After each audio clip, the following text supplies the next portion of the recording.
South India shopping mall లో block buster Ashadham #1 kilo sale.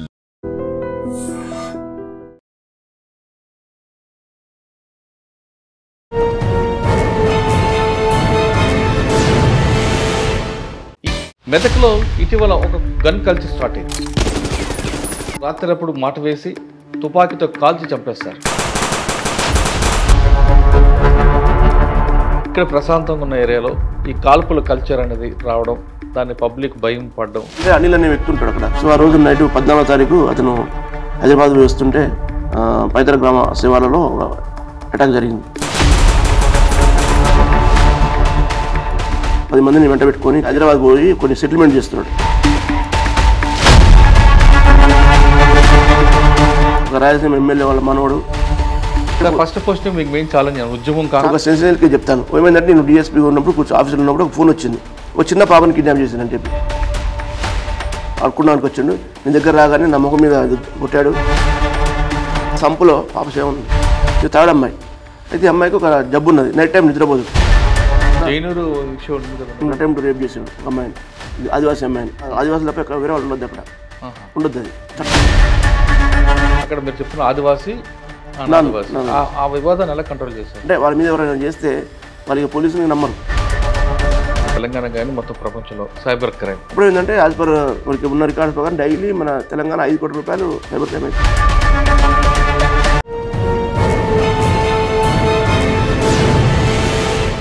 Welcome to crime diaries.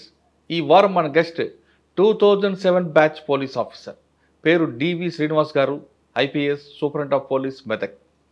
మెదక్లో ఇటీవల ఒక gun culture start అయింది. పట్టపగల ఒక వ్యక్తిని రాత్రిప్పుడు మాట వేసి తుపాకీతో కాల్చి చంపేస్తారు. అయితే ఆ గన్ కల్చర్ని బ్రేక్ చేయాలని ఎస్పీ గారు ఒక ప్రత్యేక పార్టీ పెట్టి కేవలం 4 రోజులని వాళ్ళని అరెస్ట్ చేశారు. అసలు ఆ మర్డర్ ఎందుకు జరిగింది, మర్డర్ జరిగిన తర్వాత ప్రజల్లో ఆ భయాందోళనలు లేకుండా ఉండడానికి, ప్రజలకి మీ ఉన్నాను భరోసా కల్పించడానికి ఆ టీం ఎంత ఎఫెక్ట్ పెట్టింది, తర్వాత తుపాకీ తీసుకురావడానికి వాళ్ళలా చేశారు, ఆ టీం చేసిన ఎఫెక్ట్ వల్ల ఎంత ఇంపాక్ట్ ఉందనే విషయాన్ని శ్రీనివాస్ గారు అంటే తెలుసుకుందాం. శ్రీనివాస్ గారు నమస్తే అండి. ముందుగా కంగ్రాచులేషన్స్. ఆ గన్ కల్చర్ బ్రేక్ చేయడం, సాధారణంగా క్రైమ్ జరిగినప్పుడు సిటీ లాంటిలో సీసీ కెమెరాలు ఉంటాయి, కానీ మీ ఏరియాలో సీసీ కెమెరా తక్కువ ఉన్నాయి. మీకు టెక్నాలజీనితో పాటు మీరు ఇంటెలిజెన్స్ కూడా మీరు ఎక్కువగా వాడు ఫుడ్ ఇంటెలిజెన్స్, పబ్లిక్ ఇంటెలిజెన్స్ తీసుకోవడం వల్ల ఆ కేసు బ్రేక్ త్రూ వచ్చినట్టు తెలుస్తుంది. అసలు దాని గొడవలు ఏంటి, తుపాకీ ఎక్కడి నుంచి వచ్చింది, అక్కడ దొరికిన కార్ మీద ఒక ఎమ్మెల్యే పేరుతో ఉందని ఒక వార్త వచ్చింది, అందులో వాస్తవమా కాదా? ఈ గన్ కల్చర్ రాగానే మెదక్ అనేది సాధారణంగా మెతుకు సీమ, చాలా ప్రశాంత సీమలో ఈ గన్ కల్చర్ అనేది ప్రజలు భయాందోళన వ్యక్తం చేస్తారు. వాళ్ళకి భరోసా కల్పించడంలో మీరు ఎలాగ మీ రోల్ చేశారు? ఇప్పుడు చేస్తున్న ఈ కేసు విషయం చెప్పే ముందు శ్రీనివాస్ గారు బై ఛాన్సా బై చాయిసా పోలీస్ యూనిఫామ్ వేసుకోవడం, ఆసిఫాబాద్, నల్గొండ, బాలానగర్ ఈ ప్రాంతంలో చేసిన మీకు మంచి వర్క్ చెప్పండి దీనికన్నా ముందు. అది తప్పకుండా. నేను 2007 రిక్రూట్ అండి, గ్రూప్ 1 డిఎస్పీ జాయిన్ అయినాను. నాకు స్టేట్ 25th ర్యాంక్ నాది స్టేట్లో. అప్పుడు గ్రూప్ 1లో కంబైన్డ్ ఆంధ్రప్రదేశ్లో అది గ్రూప్ 1 నిర్వహించడం జరిగింది. అప్పుడు నాకు 25th ర్యాంక్ వచ్చి ఓపెన్ కార్డు వచ్చినప్పుడు మనకు ఛాయిస్ ఉండే, వేరే జాబ్స్ కూడా ఛాయిస్ ఉండే. సో బట్ పేరెంట్స్ చెప్తున్నా, ఇది ఛాయిస్ ఉండే, వేరే జాబ్స్ ఛాయిస్ ఉండే. కానీ ఇక ఇప్పుడు డిఎస్పీ ల్యాండ్ లేకపోతే మనం ఐపీఎస్ కావచ్చు అని చెప్పి మన లక్ష్యం ఎవరికైనా ఐఏఎస్ ఆర్ ఐపీఎస్ ఉంటుంది. సో ఆర్డీఓ కొన్ని మార్కులు తక్కువైనాయి, కానీ డిఎస్పీ వచ్చే అవకాశం ఉంది. సో ఇమీడియట్గా డిఎస్పీ అయితే మనం ఫ్యూచర్లో ఐపీఎస్ వస్తుంది, ఎస్పీ డిఐజీ వరకు ఐజీ వరకు వచ్చే ఉద్దేశంతో మనం డిఎస్పీ యూనిఫామ్ సర్వీస్ మీద యూనిఫామ్ ద్వారా రావాలని తీసుకున్నాను. ఐఏఎస్ రావాలని ఉద్దేశం. సో ఐపీఎస్ వస్తుందన్న ఉద్దేశంతో మనం ఇది తీసుకోవడం జరిగింది. మా పేరెంట్స్, మా ఫాదర్ టీచర్ ఉండే, గవర్నమెంట్ టీచరు. సో మా మదర్ హౌస్ వైఫ్. సో మాది అంతా పల్లెటూరి చదివాన్ని, మొత్తం ఆల్ గవర్నమెంట్ స్కూల్స్. 1 నుంచి 7th వరకు నేను ఇస్తాలపురం అని, సో ఇప్పుడు సూర్యాపేట జిల్లాలో ఉంటుంది అది. 1 to 7 చదివాను. తర్వాత 8th to 10th సూర్యాపేట చదివాను. సూర్యాపేట జెడ్పీహెచ్ఎస్, అది గవర్నమెంట్ స్కూలే. తర్వాత ఇంటర్మీడియట్ గవర్నమెంట్ జూనియర్ కాలేజ్, అది గవర్నమెంట్ కాలేజ్.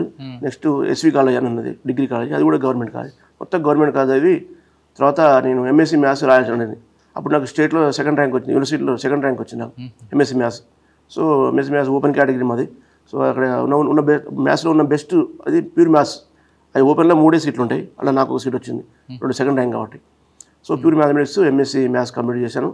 చేసిన తర్వాత 2 years అయిపోయింది. ఇంకా జాబ్స్ ట్రై చేస్తున్నాం, రకరకాల ప్రిపేర్ అవుతున్నా, ఇవన్నీ చేస్తున్నాం. చేస్తున్న క్రమంలో మనకు ఉండేది మా పేరెంట్స్ ఉండేది సూర్యాపేటలో, హైదరాబాద్లో మనకు ఎవరు లేకుండా షెల్టర్. సో ఆ టైంలో ఎట్లా చేయాలని చెప్పి ఇంకో కోర్స్ చేయాలని చెప్పి ఒక 4 days చదివి తెలుగు కొట్టిన, ఎంఏ తెలుగు. అది 5th ర్యాంక్ వచ్చింది అలా. అది మామూలుగా BA తెలుగు వాళ్ళకే కష్టం అది రావడం. నేను మ్యాథ్స్ ఎంఎస్సి BSc స్టూడెంట్, నేను BSc MPC maths physics chemistry. So BSc student అయ్యి కూడా నేను 4 రోజులు ప్రిపేర్ అయ్యి ఆర్ట్స్ కాలేజ్ మన సీట్ నాకు ఉంది, ఉస్మానియా ఆర్ట్స్ కాలేజ్లో సీట్ సంపాదించాను. సంపాదించి ఇంకొక 2 ఏళ్ళు నాకు మన ఎక్స్టెన్షన్ వచ్చింది, మన ఉండడానికి షెల్టర్ కానీ చదువుకోవడానికి కానీ ఉన్నది. సో నేను MSc మ్యాథ్స్ చేశాను, MA తెలుగు కూడా చేశాను. అవి 2 పెట్టుకొని నేను గ్రూప్ 1 ప్రిపేర్ అయ్యి కొట్టాను. అందులో కూడా నాకు ఐ గాట్ 149 మార్క్స్ ఒక పేపర్ బై 150 గ్రూప్ 1లో మ్యాథ్స్లో. సో ఎందుకు వచ్చిందంటే మ్యాథ్స్ తర్వాత ఏం చేశానంటే లెక్చర్ చేశాను, కొన్ని రోజులు లెక్చర్ చేశాను, ఇంజనీరింగ్ కాలేజ్ లెక్చర్ చేశాను. ఏ కాలేజ్ అండి? ఇంజనీరింగ్ కాలేజ్, సాధన్ కాలేజ్ వాళ్ళది, డాక్టర్ విఆర్కి అని జగిత్యాల పోయి చేశాను. ఎందుకంటే అక్కడ చదువుకోవచ్చు కదా, మనకి ఫ్రీగా ఉంటుంది, ఎవరు ఫ్రెండ్స్ ఉన్నారు, కొత్త ప్లేస్ నాకు అది జగిత్యాల అంటే. అక్కడ పోతే ఖాళీ ఉందంటే పోతా నేను అని చెప్పాను. అక్కడ HOD ఇచ్చాను నాకు, అంటే HOD అంటే మ్యాథ్స్ ఫిజిక్స్ కానీ దగ్గర HOD. సో అక్కడ నేను 4 ఏళ్ళు చేశాను. ఆ చేసే క్రమంలోనే గ్రూప్ 1 బాగా ప్రిపేర్ అయ్యి MSc మ్యాథ్స్ MA తెలుగు ఉన్నదా వీటి ప్రిపేర్ అయ్యి నేను సాధించడం జరిగింది. 2007లో జాబ్లో జాయిన్ అయ్యాను. ట్రైనింగ్ అయిన తర్వాత ఫస్ట్ ట్రైనింగ్ అయిపోయిన తర్వాత ఫస్ట్ పోస్టింగ్ కరీంనగర్ టౌన్ చేశాను. ఆ టైంలో ఉద్యమం జరుగుతుంది కదా, ఆ టైంలో 3 ఏళ్ళు అక్కడే ఉన్నాను. అప్పటి సీఎం గారు అప్పుడు అరెస్ట్ టైంలో కూడా నేను DSP అక్కడ, నేను కరీంనగర్ ఫస్ట్ పోస్టింగ్ అయిన తర్వాత ఒకటే ఫస్ట్ పోస్టింగ్ మీకు మెయిన్ ఛాలెంజ్ ఉద్యమం, చాలా ఉద్యమం కాకుండా అక్కడ చాలా ప్రాపర్టీ అఫెన్స్లు చాలా జరుగుతున్నాయి. సో అందులో ఒక ఇంపార్టెంట్ క్రిమినల్ పట్టుకున్నప్పుడు అంతకుముందు అక్కడ నేను చేసే టైంలో వరుసగా 2-3 నెలల నుంచి దొంగతనాలు అవుతున్నాయి, బాగా దొంగతనాలు అవుతుంది టౌన్లో, పట్టుకొని దొరకట్లేరు. నేను పోయిన తర్వాత మళ్ళీ ఒక సెల్ ఫోన్ షాప్లో మొత్తం దోసుకొని పోయారు. సో నేను అప్పుడు ఉండి దాన్ని సాంకేతికంగా చూసి దాన్ని చేసి ఇమీడియట్గా వారంలో సాల్వ్ చేశాను దాన్ని. సో మొత్తం చాలా కేసులు ఒప్పుకున్నాను, రికవరీ అయింది, అప్పుడు అది చేసాము. తర్వాత అదే టైంలో ఇంకొక ఎప్పుడు DHBలో అవుతుండేది, అక్కడ కూడా ఒక దొంగను పట్టుకుంటే 2 కిలోల బంగారం రికవరీ అయింది. ఆ పేపర్ కటింగ్స్ అది ఇంకా ఉన్నాయి, 2 kg బంగారం. ఆ చరిత్ర లేదు అంతకుముందు. మొత్తం ఇక్కడ కేసులు, హైదరాబాద్ కేసులు ఒక 45 కేసులు క్లియర్ అయిపోయాయి దాంతో. సో అది మంచి అచీవ్మెంట్. అప్పుడు దానిగా DGP గారు కూడా నాకు కమెండేషన్ ఇచ్చారు. ఆ టైంలో 3 సంవత్సరాలు మీకు 2 బాగా అయినాయి. ఇంకా చిన్న సెన్సిటివ్ కేసు కొన్ని, ఒక సెన్సిటివ్ కేసు చెప్తాను. ఏమైందంటే నేను DSP ఉన్నప్పుడు ఆఫీసులో ఉన్నప్పుడు ఒక ఫోన్ వచ్చింది, ఒక చిన్న పాపని కిడ్నాప్ చేసిందని చెప్పి కరీంనగర్ టౌన్లో. మా పాప 6 months పాప ఉంటుంది, కిడ్నాప్ చేసినని వచ్చింది. అక్కడ పెద్ద అలర్ట్ అయ్యారు ఆఫీసర్లు, చిన్న పాప టీవీలో వస్తున్నది, చిన్న పాప కిడ్నాప్ చేసినట్టు టౌన్లో అని చెప్పి అన్నారు. ఇమీడియట్గా రష్ అయిపోయాను కాలనీకి. రష్ అయిపోయి మొత్తం చూసి అమ్మాయితో మాట్లాడితే, వాళ్ళ తల్లితో మాట్లాడితే ఏం చెప్పేదంటే, సార్ ఏం లేదు, ఒకరు వచ్చిండు ఒక అతను, అది వచ్చేసి నీకు అడుకున్నానికి వచ్చిండు, నీ దగ్గర రాగానే నా ముఖం మీద పౌడర్ కొట్టాడు, పడిపోతే పాపని తీసుకొని వెళ్ళిపోయాడు అని చెప్పింది. అది టైం కూడా కొంచెం ఆ టైం ఉంది, 6:30 ఈవినింగ్ ఉంది. అది చూసి దేవుడు ఉంటారు అని చెప్పి చుట్టుపక్కల ఏం చేశాడు, టీమ్స్ తయారు చేశాను ఇప్పటిలాగానే. చేసేసి ఒక టీము మొత్తం ఎవరైనా సాధువులు ఉన్నారా చూడని చెప్పి బస్ స్టాండ్లో, రైల్వే స్టేషన్లో పంపించాను, చెక్ చేస్తున్నారు. ఒక టీమును కాలనీ చుట్టూ పంపించాను, ఎవరైనా వచ్చారా, బెగ్గర్ కానీ ఎవరు వచ్చారంటే ఆ 6:30కి ఎవరు వస్తారు సార్ అన్నారు. అంటే అవునా రాలేదా అని చెప్పి అనుమానం స్టార్ట్ అయింది, ఏం జరిగిందో అని. తర్వాత పోతూ అతను ఒక బంగారం తీసుకొని పోయని చెప్పారు. బట్ అది బంగారం వాళ్ళ భర్తకే దొరికింది, వాళ్ళ భర్తకే. సార్ బయట వేసిపోయారు సార్ అని చెప్పి ఇచ్చాడు.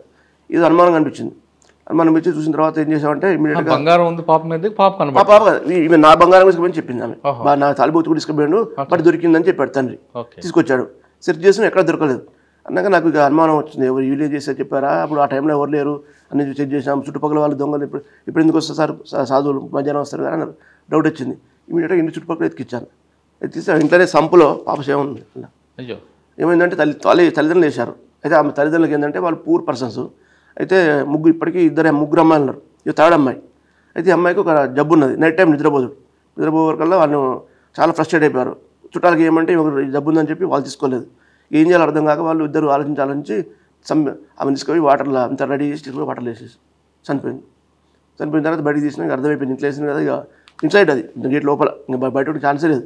పోయినాక పోయి తీసుకుపోయి చెప్తే వాళ్ళు ఒప్పుకున్నారు, మేమే చేసాం సార్, ఆ పాపం భరించలేకపోతున్నాం, మాకు మా ఆయన డ్యూటీ కూడా పోవట్లేడు, నైట్ డ్యూటీ ఉంటుంది, ఆయన ఏడుస్తున్నది, ఇబ్బంది అయింది సార్, మాకు కొట్లాడుతున్నట్టుంది అని చెప్పి డిటెక్ట్ చేసాం. వాళ్ళని అరెస్ట్ చేసాం. అది దగ్గర ఇప్పటికి ఆ పేపర్ క్లిప్పింగ్స్ ఇంకా ఉన్నాయి, మీరు అడిగితే అవి కూడా చూపిస్తాను.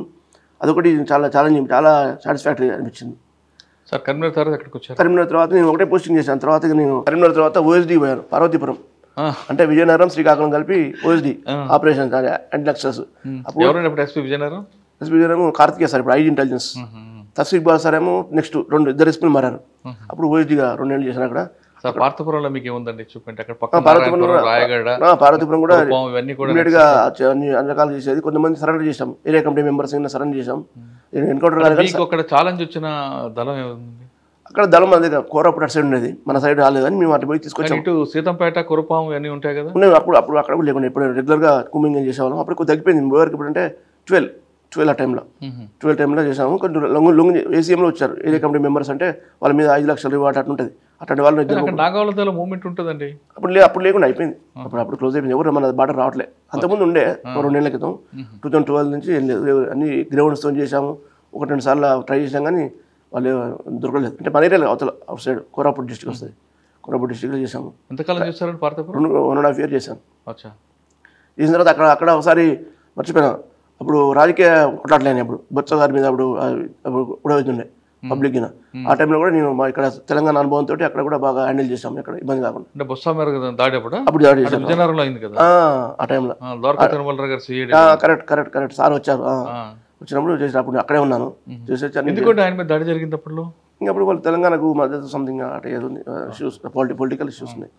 దాంతో వాళ్ళు ఇంటి మీద దాడి చేస్తుంటే మేము చాలా కొంచెం అడ్డుకొని మొత్తం కాకుండా చేసి అన్ని క్లియర్ చేసాం. అది కూడా అక్కడ అచీవ్మెంట్. మంచిగా ద్వారకాధీమరావు సార్ బాగా మెచ్చుకున్నారు. బాగా చేసావు నువ్వు, అనుభవంతో ఇక్కడ బాగా చేసావు, తెలంగాణ ఉద్యమ అనుభవంతో అని చెప్పి చేశారు. అది కూడా అచీవ్మెంట్. ఆ తర్వాత 1.5 తర్వాత ఇక కౌంటర్ ఇంటెలిజెన్స్కి వచ్చాను. మసూర్ రెడ్డి గారు ఉండే దానికి బాసు డిఐజీ, ఇప్పుడు అసిస్టెంట్ డీజీ. తర్వాత సజ్జనార్ గారు వచ్చారు. అక్కడ కూడా నేను ఒక్కనే ఉండే మొత్తం అడిషనల్ ఎస్పీ ఆ టైంలో ఉండి మొత్తం హ్యాండిల్ చేసాం. ప్రతి దాంట్లో మాకు పని అయింది. అది ఇక సిఎస్ఎల్ పనులు మనం చెప్పొద్దు బయట, కానీ ప్రతి దాంట్లో నాకు ఇచ్చిన. అక్కడ మీకు టఫ్ ఇచ్చిన మాడ్యూల్ అని చెప్పండి. అయ్యే మాట నేను ముజాహిదీన్ పట్టుకున్నాం, మంచి గట్టి పట్టుకున్నాం. అందులో కూడా బెంగళూరు పోయి పట్టుకొచ్చాం. సరే అన్ని అది రివీల్ చేయకూడదు, అది రివీల్ చేయదు, అది పెట్టాము. అది బిగ్ అచీవ్మెంట్. అది కూడా దాన్ని కూడా సార్ బాగా మెచ్చుకున్నారు. అది సజ్జనా సార్ ఉండే చాలా మంచి వర్క్ అని. అది కానీ సిమి మన సూర్యాపేటకి వచ్చిపోయింది కదా, సూర్యాపేట మర్డర్ అయిపోయి అప్పుడు చంపే ఆ టైంలో అది నేనే డీల్ చేస్తున్నా. తర్వాత అప్పటికి నేను బయటకు వచ్చాను. మన ఇన్పుట్స్ తోనే మన ఫ్యూచర్లో వాళ్ళు దొరికారు. నేను చాలా డెవలప్ చేశాను ఆ మాడ్యూల్ కూడా. ఇది మన సూర్యాపేటలో బస్ డిపోలో అదే ఆయన మీద దాడి చేశారు కదా, అదే జానకిపురంలో ఎన్కౌంటర్. కరెక్ట్ అది మాడ్యూల్లో నేనే చూశాను. ఇప్పుడు రియాజ్ రిషాద్ ఒక ఎస్పీ డిఎస్పీ కూడా జూనియర్ అనుకుంటా. అవును ఉన్నాడు.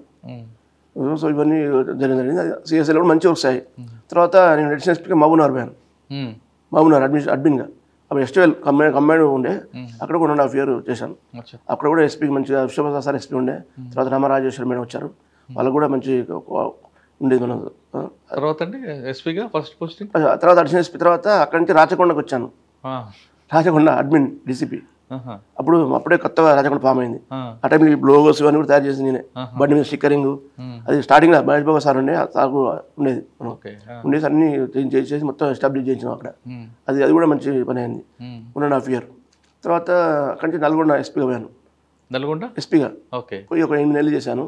ఎలక్షన్ ముందర మాకు అప్పుడు ఐపీఎస్ లేకుండా ఇంకా ఐపీఎస్ ఎస్పీ ఉండే, ఐపీఎస్ ఎలక్షన్ వస్తుందని చెప్పి అప్పుడు మందరిని మార్చారు. ఆ టైంలో మళ్ళీ విజిలెన్స్కి వచ్చాను హైదరాబాద్. విఎండి హైదరాబాద్ వచ్చాను. ఆ తర్వాత చాలామంది డీజీ సార్ల దగ్గర పనిచేశాను. Raju Trivedi sir, Puranjanarao sir, Anjan Kumar sir, వీళ్ళందరూ సార్ల దగ్గర పనిచేశాను. చేసిన తర్వాత అక్కడ కూడా ఒక టైంలో నేను మొత్తం తెలంగాణలో సగం నుంచి నేను ఇన్ఛార్జ్ ఉన్నాను. 4 units మొత్తం అవుట్ 7 ఉంటాయి. 7 unitsలో ఒక టైంలో నేను పురంజనరావు సార్ ఉన్నప్పుడు 4 unitsలకు నేను ఇన్ఛార్జ్ చేశాను. అప్పుడు మంచి వర్క్ చేశాము. సార్ కూడా బాగా అప్రిషియేట్ చేశారు. కొన్ని పెద్ద పెద్ద కేసులు అప్పుడు ఇది వచ్చింది, మన ఈ లేడీ అరెస్ట్ చేశారు దేవికారాణి. అది నేనే రిపోర్ట్. చెప్పండి సార్. వాళ్ళు మందులు స్కామ్ చేశారు. ఈఎస్ఐ హాస్పిటల్ సంబంధించింది. అది 1000 కోట్ల మందులు, సారీ 1000 కోట్ల 100 కోట్ల 150 కోట్లు 80 కోట్ల మందులు ఉంటాయి అన్నట్టు. ఉంటే అది చేశారంటే ఏం చేస్తారంటే వాళ్ళు మందులు ఎక్కువ చూపించేవాళ్ళు. బ్రైన్ మార్కెట్ పోతే తక్కువ ఉంటుంది. 50 పైసలు ఉన్నది 5 రూపాయలు చేసేవాళ్ళు. చూపించి బిల్స్ పెట్టేసి మస్తు డబ్బులన్నీ తీసుకునేవాళ్ళు. అది మేము ఫిజికల్గా చేసి కనిపెట్టి ఎంత తేడా వచ్చిందో మొత్తం పంపించాం. రికవర్ అయిందండి అందులో. పంపిస్తాం మేము, మాది విజిలెన్స్ కదా, మేము పంపిస్తే గవర్నమెంట్ చూసి అరే మంచిగా ఉంది రిపోర్ట్ అని చెప్పి ఏసీబీ పంపింది. ఏసీబీలు కేసులు చేసి అన్ని రిమాండ్ చేసి అన్ని చేశారు. అప్పుడు ఇప్పుడు ఈడీ దాకా పోయింది అనుకోండి. ఇప్పుడు ఈడీ కూడా పోయింది. అది బేసిక్ చేసి నేను దాన్ని బేసిక్ చేసి దాంట్లో నిజాన్ని తీసుకొస్తే చాలా పురంజనరావు సారు అప్పుడు ఉండే, చాలా బాగా రాజు సార్ ఉండే, చాలా అప్సెట్ చేశారు. మంచి కేసు అని చేశారు. కొన్ని డాక్టర్లకు పెట్టమని సరే ఇవన్నీ చెప్పొద్దు, చాలా మంది రికమెండ్ చేశాను. షాదీ ముబారక్లో కూడా ఒకటి స్కామ్ అయింది నిజామాబాద్. అది కూడా నేను డీల్ చేసి దానికి సిస్టమ్ ఇంప్రూవ్మెంట్ అంటే ఏమేం చేయాలి చేస్తే తప్పులు జరగకుంటాయని అది కూడా రికమెండ్ చేశాను. అన్నీ ఏది చేసినా గవర్నమెంట్ మంచిగా తీసుకునేది, మంచిగా డీప్గా పోయి చేసేది. కాబట్టి చాలా చేసాం విజిలెన్స్. 4 ఏళ్ళు చేసిన విజిలెన్స్, 4 years. మొత్తం వరంగల్, నల్గొండ, హైదరాబాద్, మహబూబ్నగర్, అంటే సగం మొత్తం 10 జిల్లాలో 6 జిల్లాలు ఇన్ఛార్జ్ ఉన్నా. సగం ఎక్కువ 7 లా 4 చేసి అన్ని చోట్ల కూడా మంచి మంచి పనులు చేయడం, ఇవన్నీ కూడా చేయడం. విజిలెన్స్ తర్వాత అండి, విజిలెన్స్ తర్వాత ఇక ట్రాఫిక్ వచ్చాను. కొన్ని రోజులు మేడ్చల్ అక్కడ చేశాను. తర్వాత మొత్తం వచ్చాను నాకు మాదాపూర్. ఆ టైంలో చాలా టఫ్ అయిపోయింది ఎలక్షన్ టైంలో. అటు రాను ఇటు రాను, అటు ఎయిర్పోర్ట్ ఉంటాయి కదా ప్రైవేట్, మన ఎయిర్పోర్ట్స్ హకింపేట ఒకటి, హకింపేట ఇంకోటి, అది అటు రాష్ట్రపతి గారు వాళ్ళు వచ్చేవాళ్ళు, అటు రకరకాల అటు వచ్చేవారు. ఇంకా శంషాబాద్ వచ్చేది, అన్ని నాకు వచ్చేది. శంషాబాద్ ఇటు వాళ్ళు అటు. ఎలక్షన్ టైంలో బాగా టఫ్ అయింది. ఉండాలి ఎప్పుడు ఎస్పీ ఉండాలి అక్కడ. ఒకరు అటు వచ్చేవాళ్ళు, ఒకరోజు ఇటు వచ్చేవాళ్ళు. రోడ్ షోలు, అటు రోడ్ షోలు, ఇటు రోడ్ షోలు, అంటే చాలా టఫ్ ఉండేది. ఎవ్రీడే కష్టం ఉండేది. ల్యాండ్ ఆర్డర్ అయితేనేమో ఎక్కడో అక్కడ ఉంటారు. మేము సబరం మొత్తం నేనే కదా, ఎటు పోయినా నేనే పోయేది ఒక్కనే. ఇది చాలా ఫిజికల్గా ఇబ్బంది, ఫిజికల్గా అట్టుగా ఉండేది. తర్వాత టఫ్ అయినా క్లియర్ చేశాను, ఎక్కడ ప్రాబ్లం కాకుండా చేసుకున్నాను. మేడ్చల్ తర్వాత అదే 2 కలిపి మాదాపూర్ మేడ్చల్ కలిపి ట్రాఫిక్ చేశాను. ఇంకా అక్కడ నుంచి ఆసిఫాబాద్ వచ్చాను. ఓకే సార్, ఆసిఫాబాద్ రాకముందు మేడ్చల్లో 3 years మీ మార్క్ కనిపిస్తుంది. మాదాపూర్లో కానీ మేడ్చల్లో కానీ పబ్లిక్కి ట్రాఫిక్ సెన్స్ ఉందా లేదా? కొంతమంది మంచిగా ఉంటుంది కొంతవరకు. ఒక 31st కూడా బాగా చేస్తారు కదా. నిన్న టైంలో 1100 కేసులు చేసిన ఒక night. Drunk and drive case 1500 చేసిన అక్కడ. డ్రంక్ అండ్ డ్రైవ్ కేసుల్లో మీకు బాగా ఫన్నీగా ఉన్న కేసులు ఎదురుపడే రకరకాల వ్యక్తులు వస్తుంటారు, ఆర్గ్యుమెంట్ చేస్తుంటారు. ఒక అమ్మాయిలు, చాలా మంది అమ్మాయిలు కూడా దొరికేవాళ్ళు. దొరికితే తాగలేదని ఆర్గ్యుమెంట్ చేసేవాళ్ళు. అరే ఇలా చూస్తుంది అంటే I don't know maybe mistake అంటాడు, అట్లా మాట్లాడేవాళ్ళు. అది నాకు వచ్చేది, మాకు అట్లాంటివి కానీ చిల్లి ఉండేది. సార్ అక్కడ ట్రాఫిక్ లో ఎడ్యుకేషనల్, ఎన్ఫోర్స్మెంట్, ఇంజనీరింగ్ 3 ఉంటాయి. ఇంజనీరింగ్ అని మీకు సంబంధం కాదు. ఈ రెండిలో ఎడ్యుకేషన్, ఎన్ఫోర్స్మెంట్ లో ఈ రెండిట్లో ఏది మీకు బాగా ఇంట్రెస్ట్? ఎడ్యుకేషన్ చేస్తేనే మనకు లాంగ్ రన్ ఉంటుంది. ఎన్ఫోర్స్మెంట్ అక్కడ వరకు ఉంటుంది, కానీ వాడు ఎడ్యుకేట్ అయ్యి ఉంటే మాత్రం మనకు ట్రాఫిక్ ఇబ్బంది ఉండదు. దానికోసం చేసేవాళ్ళం, ఫోకస్ చేసి మేము మీటింగ్స్ పెట్టినాము. స్కూల్స్ వాళ్ళని పిలిచి అన్ని చోట్ల పెట్టినాము. మేము వాళ్ళకు ఆల్ స్కూల్స్ మీటింగ్ పెట్టినా, డిపిఎస్ ఉన్నాయి కదా, వాళ్ళకి చెప్పి ప్రతి వాళ్ళకు మొత్తం ఏం చేయాలి, మీరు ఏం చేస్తే ప్రాబ్లం కాదని చాలా వరకు రెక్టిఫై చేయించాం. కొంతమంది ఇట్లా ఉండి చాలాసేపు పడుతుంటారు లోపల పోవడానికి. అట్లా కాకుండా క్రాస్గా పెట్టుకోండి, తొందరగా వెళ్ళిపోతుంది వెహికల్. ఇట్లా వచ్చి తిరగాలంటే టైం పడుతుంది కదా, నేను కూడా అంతా జామ్ అయిపోతుంది. అట్లా కాదు, ఇట్లా స్టడీగా పెట్టుకోండి అర్థమని చెప్పింది. ఇక్కడ గేట్ ఇక్కడ ఉంటుంది, ఇది కాంపౌండ్ అని ఇట్లా ఉంటుంది. ఇట్లా వచ్చి ఇట్లా పెట్టుకుంటారు. ఇట్లా వచ్చి తిరిగే వరకల్లా ఇవన్నీ అవుతాయి. అట్లా వద్దు అని చెప్పి ఇక్కడ ఇచ్చే పెట్టుకోండి అని ఇక్కడ ఇట్లా పెట్టేది. ట్రైన్ నిలిపోయాడు. అట్లా రకరకాల వాళ్ళకి రికమెండ్ చేసి చాలా వరకు. ఎక్కువ మంది రాంగ్ రూట్లో వస్తుంటారండి. అవును, రాంగ్ రూట్ వస్తే కూడా మేము ఇక్కడ కూడా చేస్తున్నాం. రాంగ్ రూట్ వస్తే కూడా డేంజరస్ డ్రైవింగ్ కింద ఫైన్ కాదు, అది ఎఫ్ఐఆర్ కట్టేస్తుంది దానికి. ఇక్కడ కూడా చేస్తున్నాం. రాంగ్ రూట్ అంటే డేంజరస్ డ్రైవింగ్, దానివల్ల వానికి కాదు ఇతరులకు ప్రమాదం ఉంటుంది. ఒక హెల్మెట్ పెట్టుకోకపోతే వాళ్ళకి ప్రమాదం, అఫ్ కోర్స్ అది వాని ప్రమాదం. అంటే రాంగ్ రూట్ లో వచ్చిన వాళ్ళ మీద ట్రాఫిక్ కాకుండా ఎఫ్ఐఆర్ చేస్తాం.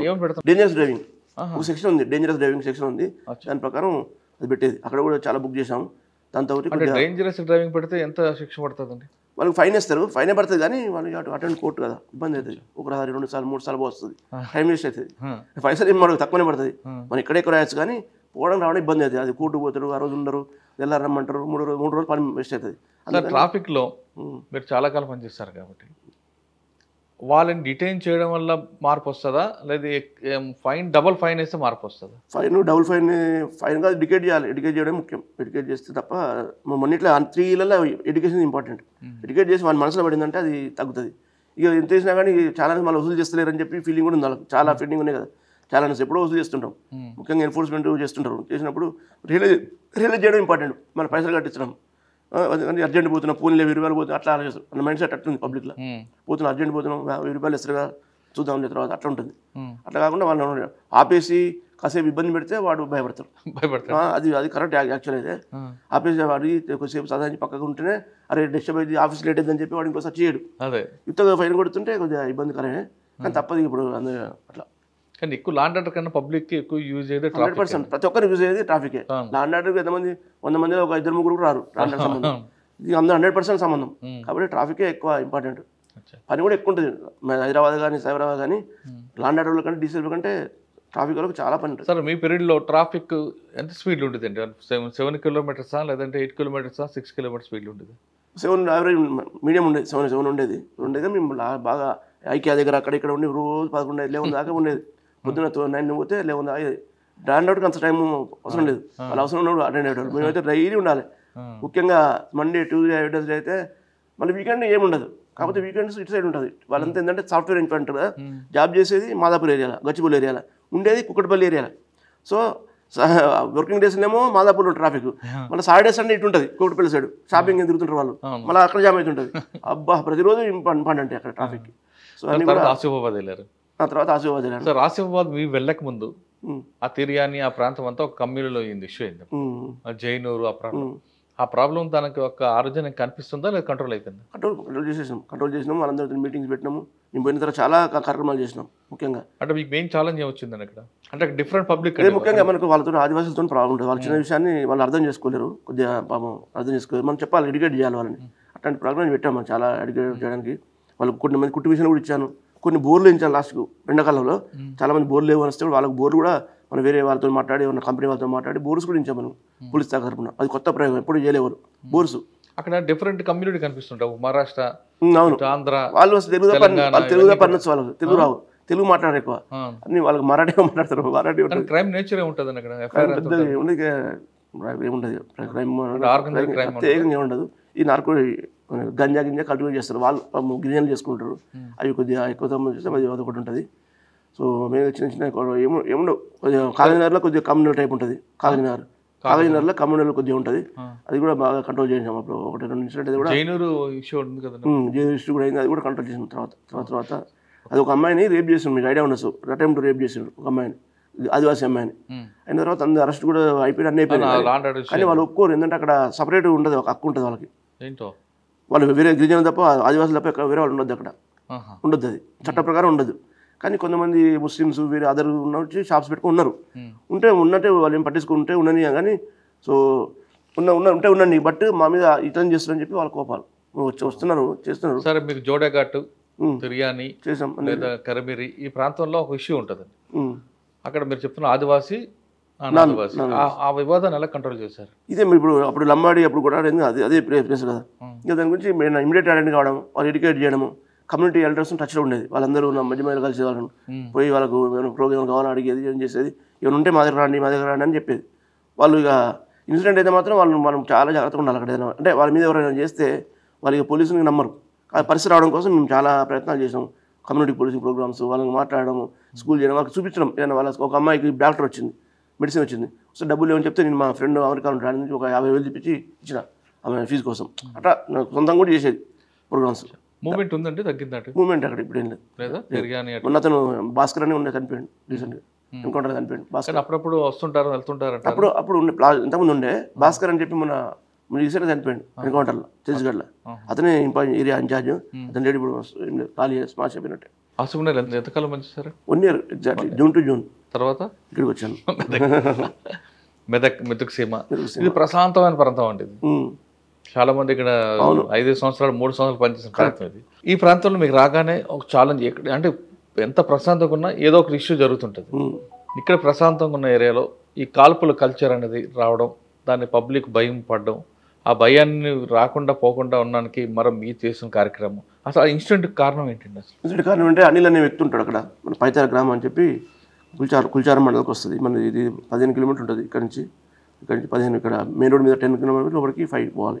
మొత్తం 15 కిలోమీటర్స్ ఉంటుంది ఇక్కడ మెదక్ నుంచి.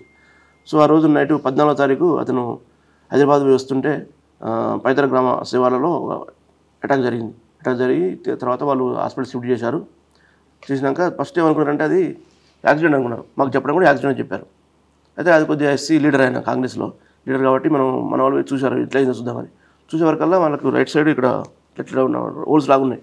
మా సిఐకి అనుమానం వచ్చింది, ఇది మామూలు యాక్సిడెంట్ కాదు, సంథింగ్ ఎల్స్ అని చెప్పి చూసి మళ్ళీ ఒకసారి టీంని అక్కడ పంపించాడు సీన్ దగ్గరికి.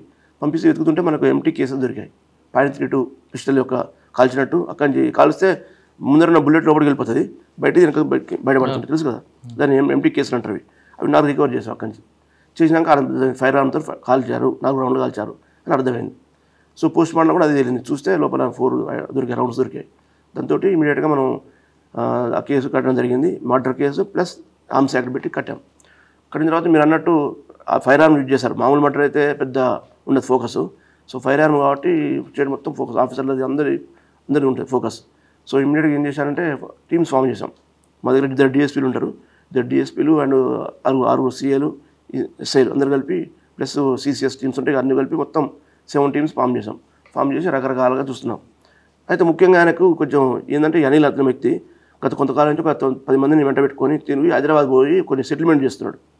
సెటిల్మెంట్ ఎట్లా చేస్తారంటే ఎవరైనా ఒకరికొకరు డబ్బులు ఇవ్వాలంటే అది ఒక దగ్గర అప్రోచ్ అయ్యి నీకు డబ్బులు ఇప్పిస్తా, నాకు 10% కమిషన్ ఇస్తావా అని చెప్పి అంటాడు. అంటే ఓకే, చాలా లాంగ్ పెండింగ్ ఉంటాయి అవి, ఇప్పిస్తా అనగానే ఓకే అని చేస్తాడు, తీసుకుంటాడు, ఒప్పించి తెస్తాడు. కాకపోతే మన దృష్టికి ఎందుకు రాదంటే మెదకులో జరగట్లేదు, హైదరాబాద్ జరుగుతున్నాయి. సో కాబట్టి మన నోటీస్ రాలేదు, నేను వచ్చి 1 month అయింది కదా, సో నోటీస్ రాలేదు. సో అయిన తర్వాత ఎట్లా జరిపోయిందని వాళ్ళు అడిగితే ఏం చెప్పలేపారు ఇంటి సభ్యులు. పలానా వ్యక్తి అని లేదు, మనోడు అట్లా పోయి హైదరాబాద్ చేస్తున్నాడు, ఇక్కడ ఉండొచ్చు అని చెప్పి ముఖ్యంగా ఒక రాయలసీమ ఎమ్మెల్యే వాళ్ళ మనోడు ఒకటి చెప్పారు. ఇంకోటి ఇప్పుడు సాగర్ అని మీరు చెప్పారు కార్ అని, ఇప్పుడు సాగర్ అండ్ అతను ప్రకాష్ రెడ్డి, అతని పేరు ప్రకాష్ రెడ్డి అని అతను, రెండు వాళ్ళిద్దరికి కన్స్ట్రక్షన్ కంపెనీస్ ఉన్నాయి. సో ఆ కంపెనీలలో రామచంద్ర అనే వ్యక్తి అక్కడ కంపెనీలో అందులో 50 లక్షలు ఇలా 1 కోటి రూపాయలు పెట్టిండు ఇన్వెస్ట్మెంట్ పెట్టింది. కానీ వాళ్ళకి లాభం లేదు. ఆ సాగర్ వేరే, ఈయన వేరే, ప్రకాష్ రెడ్డి వేరే. సాగర్కు లాభం లేదు, ఈయనకు లాభం లేదు. సాగర్దేమో షామర్పేట ఉంటుంది ఆఫీసు, ఈ ప్రకాష్ రెడ్డిదేమో ఎమ్మెల్యే మనోడు, ఆయన ఆఫీస్ ఏమో అక్కడ మాదాపూర్ ఉంటుంది. సో ప్రకాష్ రెడ్డి అంటే ఎమ్మెల్యే వాళ్ళ మనోడు వరదరాజు రెడ్డి అని తాడిపత్రి పొద్దుటూరు ఎమ్మెల్యే మనోడు బిడ్డ కొడుకు.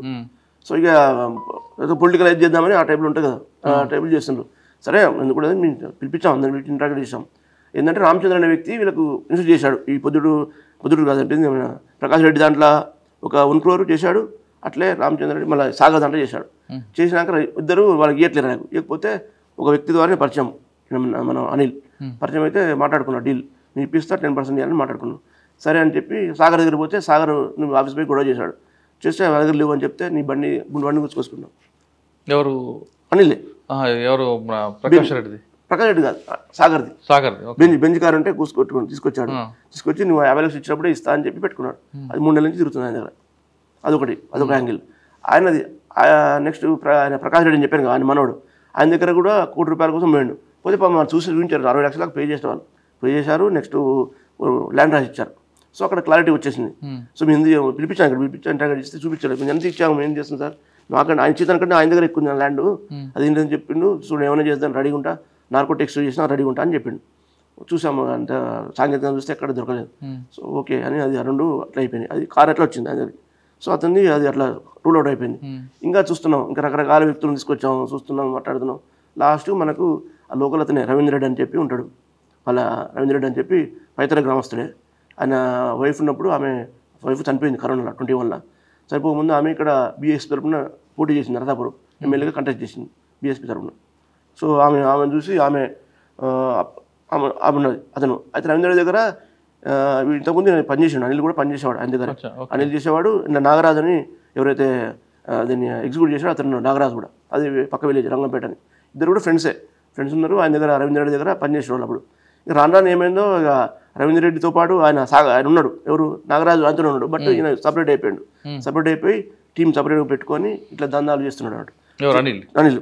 చేసే క్రమంలో ఆయన కూడా రికరించాడు. ఆయన రవీంద్ర రెడ్డి కూడా ఏమన్నాడంటే, యాక్చువల్ రవీంద్ర రెడ్డి ఏం చేశాడంటే, రవీంద్ర రెడ్డి దగ్గర ఇద్దరు కలిసి పెట్రోల్ బంక్ పెట్టారు. పేరేమో ఎస్సీ కాబట్టి ఈయన పేరు మీద వచ్చింది. ల్యాండ్ మాత్రం అతనిది 20 గుంటలు ల్యాండ్ అయినాక నడుస్తుంది, కొద్దిగా డబ్బులు ఆయన ఇస్తున్నాడు, నడుస్తుంది. కానీ రాను అనిల్ ఏమని చెప్పి ఎరగొట్టాడు. ఆయన రవీంద్ర రెడ్డి రానియట్లేదు, మొత్తం నాదే, ఏం చేసుకోపోని అదొకటి చేశాడు. దాంతోపాటు ఒక 12 ఎకరాలు వాళ్ళు లీజ్ తీసుకున్నారు. అనిల్ వాళ్ళు తీసుకున్నారు, వాళ్ళ ఫాదరు రవీంద్ర రెడ్డి దగ్గర తీసుకొని వ్యవసాయం చేస్తున్నారు. కానీ గత కొన్ని రోజులు కౌలు కట్టట్లేడు, కౌలు చేయట్లేడు. ఏమంటే ఇస్తాడు, వేరే వాళ్ళకి ఇస్తామంటే రానియట్లేడు.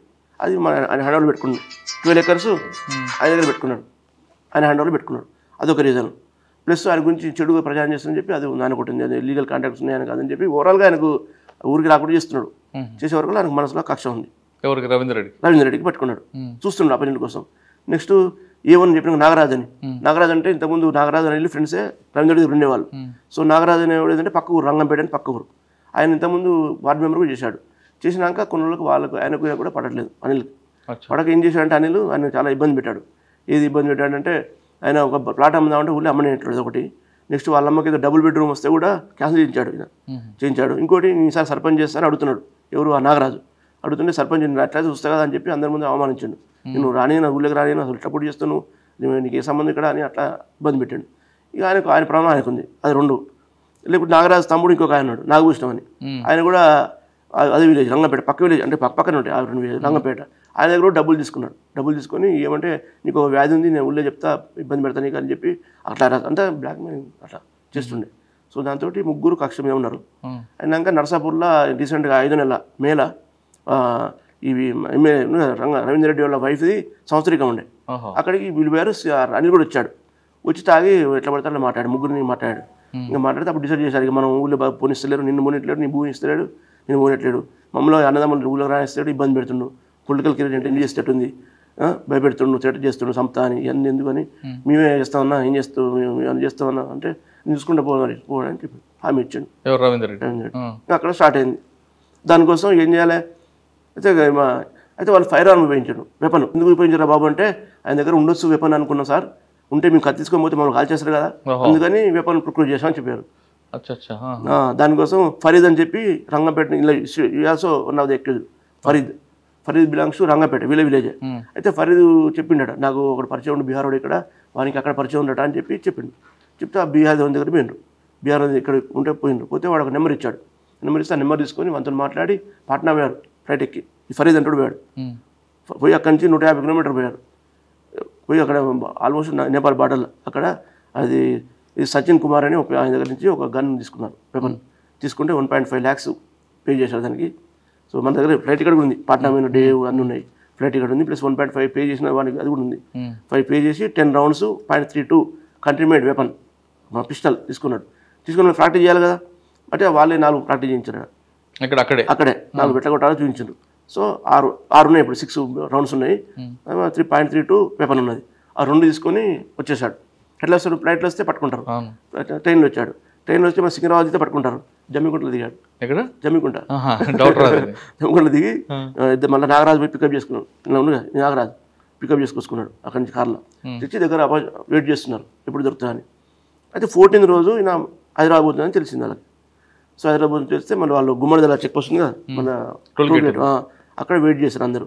చేసిన తర్వాత నాగభూషణ్ అంటాడు ఆయనతో పాటు గాంధీ భవన్ దాకా పోయి వచ్చాడు. చూసి గాంధీ భవన్ పోయాడు, ఇంకా ఇదే రూట్లో పోయిన వస్తే ఎట్లా రావచ్చు అని రెడీగా ఉన్నారు. వచ్చినాక అంతా రెడీ ఉన్నారు అక్కడ.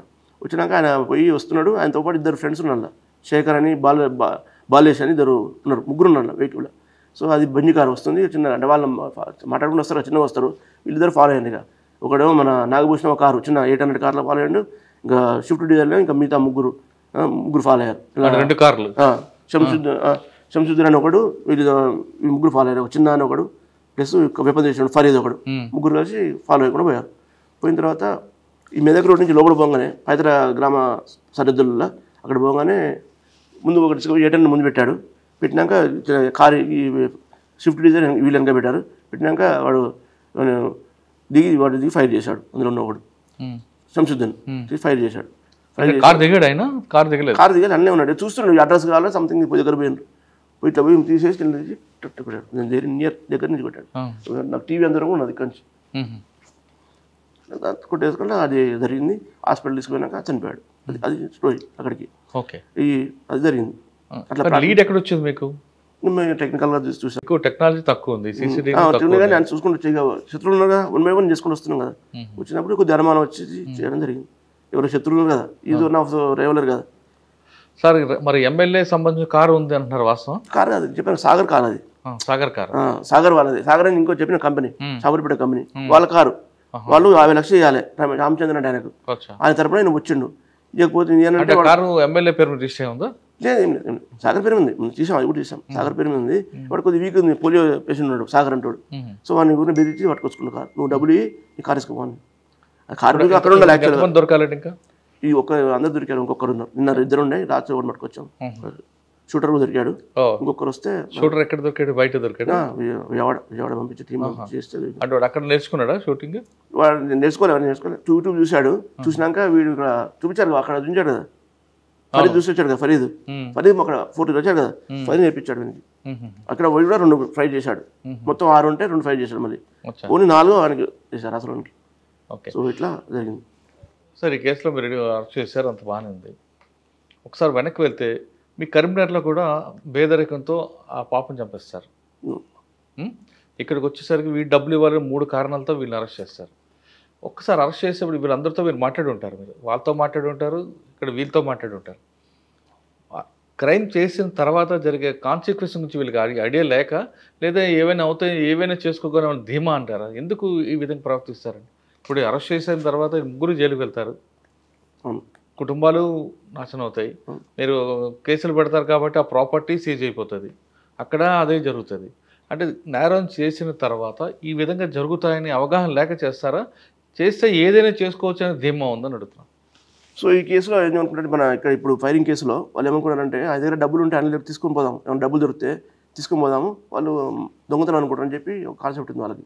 ప్లస్ ఫోన్లు గిన్నెలన్నీ పడేశారు, వాటర్ ఎక్కడ చేసేసారు, ఏది చేసినా పోలీసు అన్న దొరుకుతుందని అలా వాళ్ళకి కొంచెం నమ్మకం, పట్టుకోలేదు దొరకమని అనుకుంటారు. ఇప్పుడు ఇప్పుడు నాగరాజు అంటే చెప్పిండు, ఎట్లా దొరుకుతాం మనం, ఏం దొరకం, మనం దొరకకుండా చేస్తున్నాం, ఫైర్ ఆర్మీ పెడితే ఎవరు దొరకం, మనం ఏముండదు అని చెప్పి సీసీ కెమెరా దొంగతనం సీన్ అనుకున్నారా, యాక్సిడెంట్ సీన్ చేద్దాం అనుకున్నారా? దొంగతనం సీన్ పట్టుకొని పోదాం అనుకోరు. డబ్బులు ఉంటే ఆ రోజు అక్కడ హైదరాబాద్ పోయింది కదా, పోతే ఆ రోజు కొంచెం సెటిల్మెంట్ డబ్బులు వచ్చిందని వాళ్ళకి ఇన్ఫర్మేషన్, అది వస్తే అది తీసుకొని పోదాము. ఇట్లా చెప్తారు కదా, దీని వాళ్ళు ఉన్నారు శేఖర్ అని చెప్పి వేరే వాళ్ళు, డబ్బులు కూడా ఉన్నాయని చెప్తారు. సో 10 లక్షలు పోయినాయి అని చెప్తే ఆ డబ్బుల కోసం చేసి ఉండొచ్చు కావచ్చు, ఫాలో అయింది కావచ్చు అని అనుకుంటారని వాళ్ళ ఉద్దేశం. అట్లా సార్ అలా అనుకున్నా తర్వాత పోలీసులు ఇన్వెస్టిగేషన్ దొరుకుతారు ఇంకా విషయం అనుకోవచ్చు. ఒకసారి మర్చిపోతారు, మన మీద కోపం ఇవన్నీ మరిపిస్తుంది, బాగా కోపం వస్తే మరిపిస్తుంది, ఇవన్నీ పట్టించుకోరు. అక్కడ కూడా అమ్మాయి కూడా ఇబ్బంది పడుతుంది, బాగా ఇబ్బంది పడి ఒక టైంలో చేద్దామని అన్నట్టు. అమ్మాయి కూడా తల్లి తండ్రి ఇద్దరు జైలుకి వెళ్తారు కదా, వెళ్ళారు, ఆల్రెడీ పంపించారు, జైలు వెళ్ళారు. అదే ఇక్కడ క్వశ్చన్ ఏంటంటే సార్, నేరం చేసిన తర్వాత శిక్ష వస్తుంది అని అవగాహన లేక, లేదు మీరు అన్నింటిలో క్షణికావేశం ఆ స్టేజ్ వస్తుంది, వాళ్ళు తట్టుకొని స్టేజ్ వస్తుంది, అప్పుడు ఇక కాన్సిక్వెన్స్ ఆలోచించారు, ఇక తట్టుకోలేకపోతారు, అప్పుడు తట్టుకోలేక ఫ్యూచర్ ఆలోచించేది జరుగుతుంది, ఇక అప్పుడు జరిగింది బయటపడాలి చూస్తారు, దాంతో ఇవి జరుగుతున్నాయి. ఓకే సార్, ఇంకా మెదక్లో ఇంకా మీకు మెయిన్ ఛాలెంజ్ ఏం వస్తుందండి?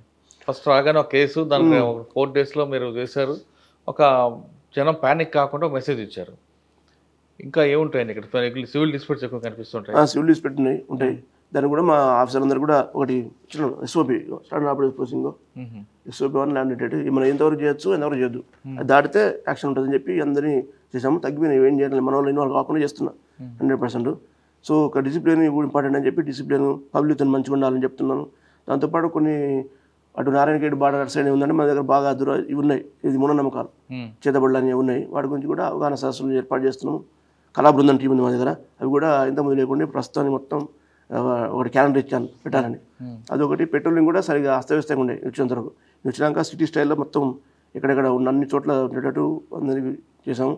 దాంతోపాటు విజువల్ పోలీసింగ్, అంటే ప్రతిరోజు ప్రతి ఆఫీసర్ వచ్చి రోడ్డు పైన అట్లీస్ట్ 2 hours చేయాలి, వెహికల్ చెకింగ్స్ ఏం చేసి పబ్లిక్ కాపాడాలి, ఏం జరుగుతుందని, ఎవరు పోతారు, ట్రాన్స్పోర్ట్ ఏం చేస్తారు, ఇవన్నీ చేయాలని చెప్పి ఎవ్రీడే నడుస్తుంది. దానికి డెడికేటెడ్ వాట్సాప్ గ్రూప్ కూడా పెట్టాము, అది కూడా నడుస్తుంది. సో అన్ని రకాల సిస్టమ్గా చేసాము. దాంతోపాటు ట్రయల్ కేసెస్ కూడా ఇంతకుముందు చేయకుండా ట్రయల్ కేసు, ఇంపార్టెంట్ కేసు ఉంటాయి కదా, గ్రేవ్ కేసు, మర్డర్ కేసు లాంటి ఇంతకుముందు కోర్టు మానిటరింగ్ చేసేవాళ్ళు కాదు, కేసు చేసి వదిలిపెట్టేవాళ్ళు, అవన్నీ కన్విషన్ ఎక్కువ అయిపోయాయి పోయేటివి. అది కాకుండా ఇప్పుడు ఎవ్రీడే ఈరోజు ఎన్ని ఉంది, ఏది ఉంది, ఎవరు పోతారు అన్ని ఐడియా ఉంటుంది సిఐకి. అట్లా చేశాను, సిస్టమ్ అది అలవాటు ఇచ్చింది. దానివల్ల నేను పెరుగుతుంది, కన్విక్షన్ పెరుగుతాయి.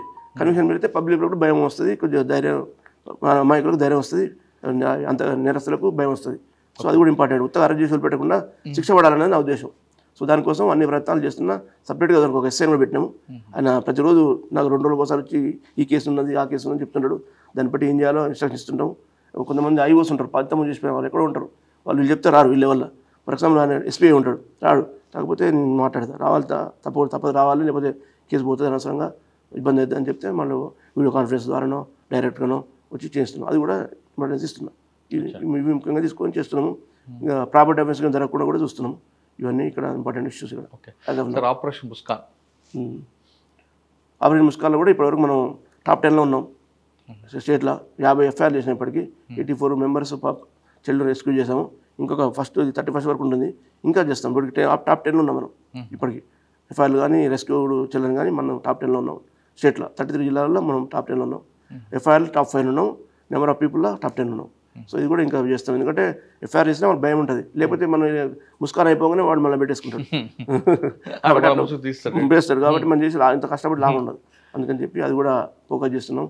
ఈ మీటింగ్ 3rd మీటింగ్, ఇది కన్వర్జెన్స్ మీటింగ్, అదర్ డిపార్ట్మెంట్స్ తోటి కోఆర్డినేషన్ కూడా పెట్టినాము. సో అది పెట్టేసి ఇంకా మ్యాక్సిమం అయ్యేటట్టు చూస్తాం. సార్ మెయిన్ ఇప్పుడు మన తెలంగాణ కానీ మొత్తం ప్రపంచంలో సైబర్ క్రైమ్ మీద మీకు మీ మెదక్ జిల్లా ఉన్న ప్రజలకు ఎలాంటి అవగాహన కల్పిస్తున్నారు? ఎన్ని FIRలు అయి ఉంటాయండి?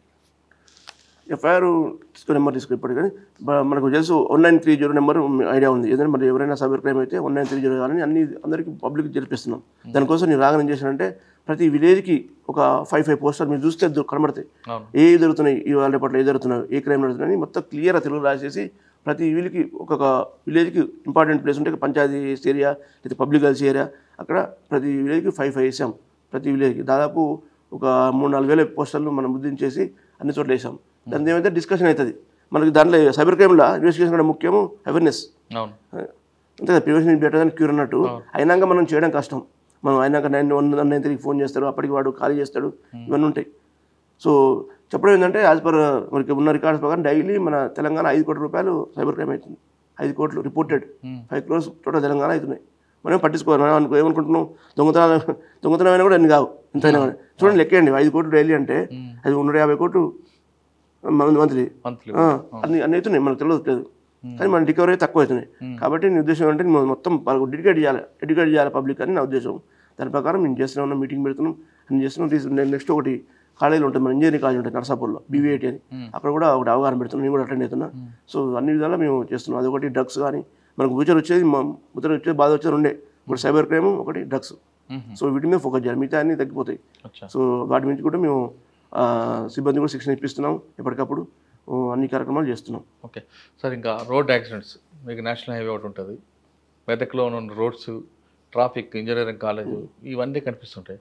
కాలేజీకి వచ్చే వాళ్ళు కూడా ఐసోలేట్గా వెళ్ళడం, వాళ్ళు ఇల్లీగల్ యాక్టివిటీ స్టార్ట్ చేయడం, వీటి మీద మీ ఫోకస్ ఎలా ఉంటుంది?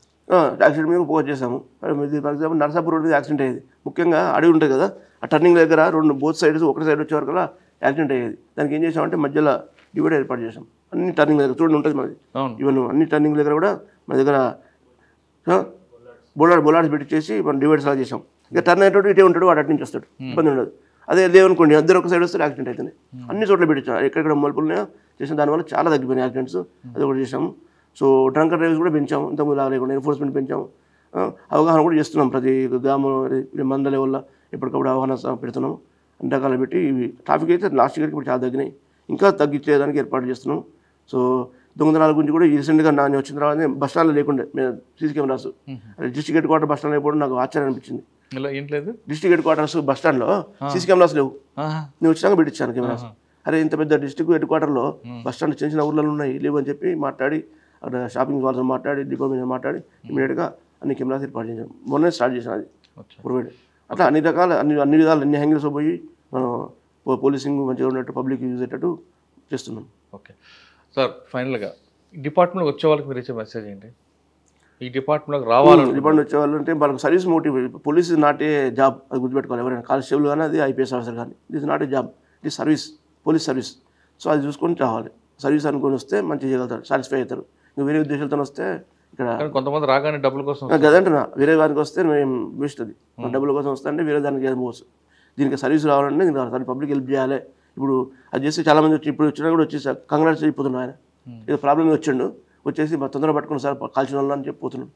పబ్లిక్ ఇప్పుడు చెప్పిండు, మీరు విన్నారు లేదు అంటే అట్లా పబ్లిక్లో రావాలి. అట్లా వస్తే అది సాటిస్ఫై మనకి ఇస్తే గ్రేట్గా మనం అది మనం మంచిగా చూసేది. నాకు బాగా సెట్ అయింది. ఏదైనా మంచి పని అయితే వాళ్ళు వచ్చి అప్రిషియేట్ చేస్తే బాగా అనిపిస్తుంది. ఆఫీసర్లు చేసినా లేకపోతే ఇంకేమైనా పబ్లిక్ చేసినా బాగా అనిపిస్తుంది. అట్లా మనం ఆనందం పొందగలిగితే మంచి జాబ్ ఇది. అట్లా కాదు డబ్బే కావాలి అంటే మనం సాటిస్ఫై వేరే ఉద్యోగం చూసుకుని బెటర్, సాటిస్ఫై కాదు. అట్లా పోలీస్ అనేది ఉద్యోగం కాదు, సర్వీస్ అంటున్నారు DV శ్రీనివాసరావు గారు. ఉద్యోగం చేయాలి, డబ్బులు సంపాదించాలి, వేరే డిపార్ట్మెంట్కి వెళ్ళండి, కానీ పబ్లిక్ సర్వీస్ చేయాలంటే ది బెస్ట్ ప్లాట్ఫామ్ పోలీస్ అంటున్నారు శ్రీనివాస్ గారు. ఖచ్చితంగా పోలీస్ డిపార్ట్మెంట్ రండి, ప్రజలకు సేవ చేయండి, కానీ డబ్బుల కోసం కాదు అన్నది చాలా స్పష్టం. ఇది DV శ్రీనివాస్ గారితో ఎక్స్క్లూజివ్ ఇంటర్వ్యూ. వచ్చే వారం మరొక మళ్ళీ కలుద్దాం. అంతవరకు నమస్తే. Thank you very much.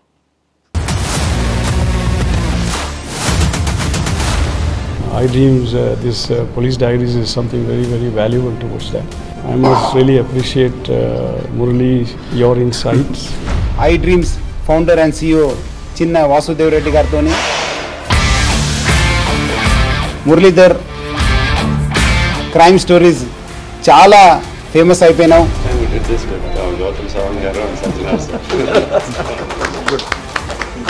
Well done. Congratulate him for doing so well. And I congratulate him, his boss also, for doing so well.